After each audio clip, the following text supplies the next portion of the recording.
Okay, 2.3. The Batcave isn't open to everyone, and neither is your AWS environment. The AWS Identity and Access Management is a control center that decides who enters, what they can touch, and when they leave. You define users, groups, and roles, each following the principle of least privilege. Only the access they truly need. Protect your root user like Bruce Wayne's identity.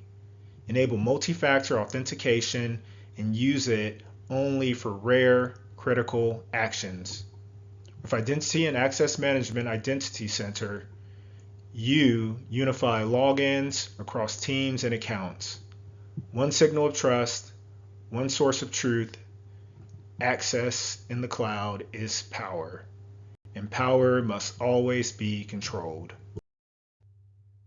In the Dark Knight, Batman keeps his gear secure, his allies trusted, and his cave protected from intruders. That's your role in AWS. Each user is an ally, each permission is a tool, and every credential is a secret that must stay hidden.